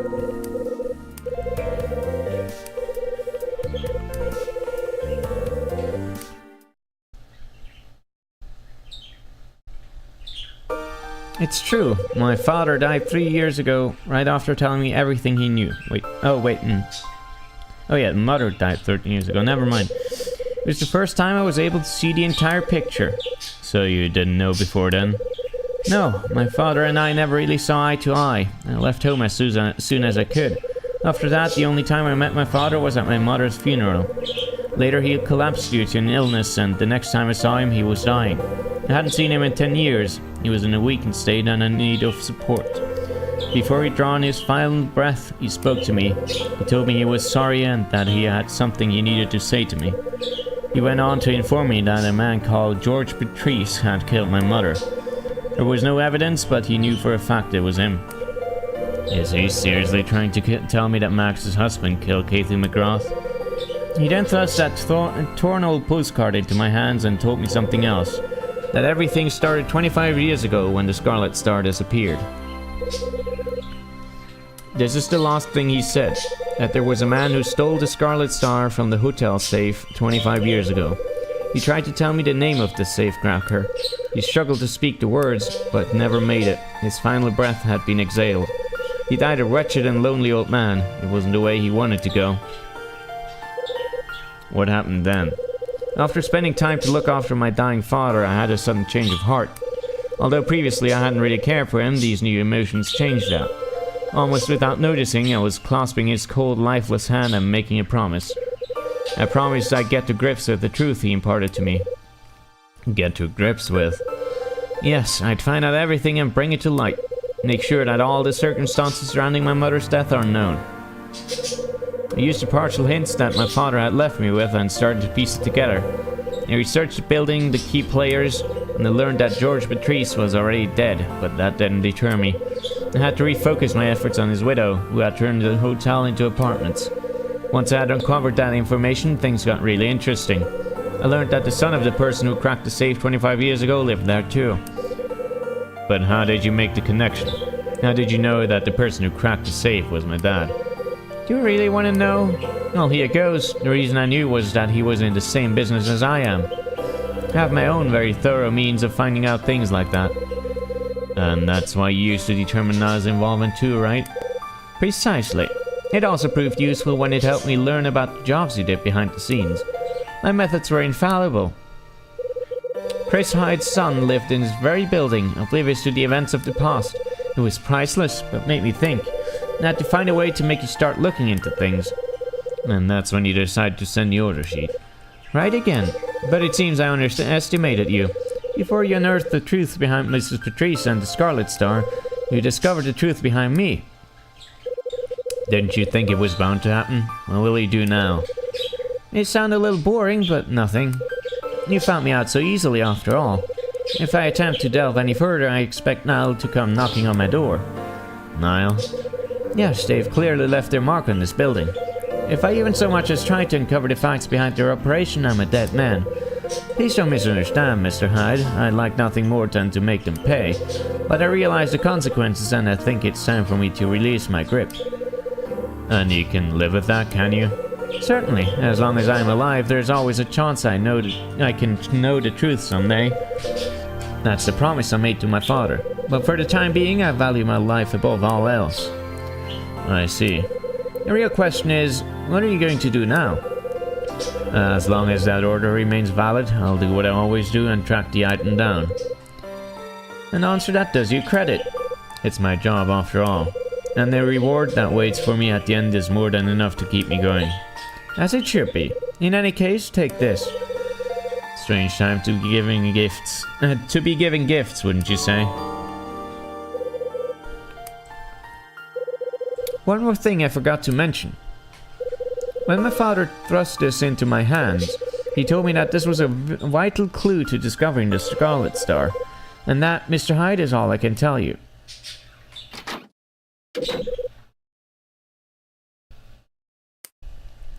Man, that was a fucking long-ass chapter. 2 hours.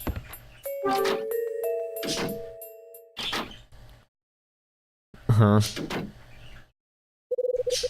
Is everything okay, Mr. Hyde? Yeah, just peachy. I was worried for a moment.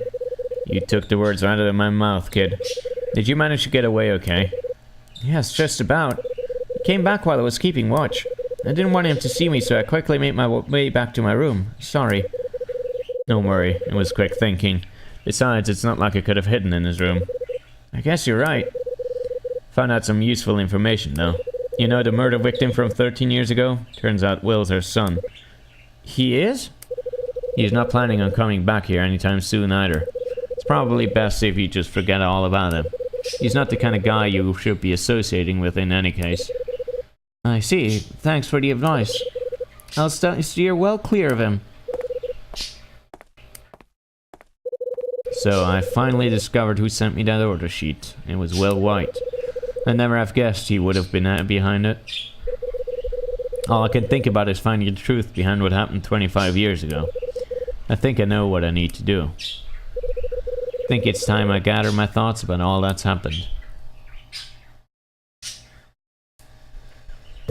December 25th. Tony came to my room and gave me Rex's notebook. Written inside was a reference to Condor and a man called Jack Green. It said they had both disappeared in 1967. Rachel kindly looked into the name Jack Green and found out that he was... Jack Green worked as a reporter for a publication called Los Angeles Beat. Rachel discovered that he had unearthed certain truths about Condor and had been murdered before he could unveil it all publicly. After returning Sydney's record to him, we had a chat. This led me to want to talk to Max regarding her late husband. Her husband, who was killed 13 years ago, went by the name of... George, I think?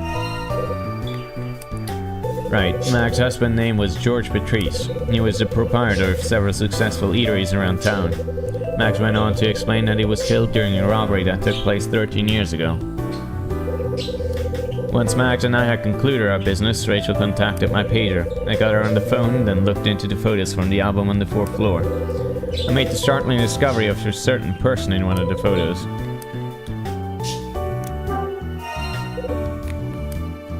It was none other than Mags I discovered in one of the photos. It was a photo showing a party dubbed Scarlet Star. In it, she was wearing the necklace she still wears today. She looked a lot younger in that picture. From a photo and the 8mm film that Charles showed me, we noticed that Will White from room 306 appeared in both. Charles agreed to help me when I decided to go and get a closer look at his room. Thanks to the content of a safety deposit box and the postcard inside the camera, I was able to discern a certain truth about Will. I found that his real name was Will McGrath. Turns out he's the son of the late manager of Hotel Cape West, Michael McGrath. The postcard and passport I uncovered inside his room proved it. After Will returned to his room, I put him on the spot to get some straight answers. He confessed to having been on the one behind the mysterious order sheet I received. He went on to explain that the reason he sent it to me was because... I mean... This is also true. Okay. Right. The reason he sent me the order sheet, it was because he didn't want his mother's murder to remain unpunished. He also shared a new startling revelation with me about 25 years ago. The person who snuck into Hotel Cape West with the intention of cracking the safe and stealing the Scarlet Star was my dad. I could only stare dumbly at Will when he told me. The truth that Will shared with me didn't reveal everything, but at least another of this building's mysteries has come to light. Why am I so keen on uncovering the truth behind what took place here 25 years ago? Thanks to him, I now have an outline that puts things into better perspective. Now I know for certain, if I search for the Scarlet Star, I will also find out the truth behind my dad's murder. In addition to those, I've also begun to consider something, that there's even more to this whole mystery than meets the eye. I have to uncover it all. Oh boy.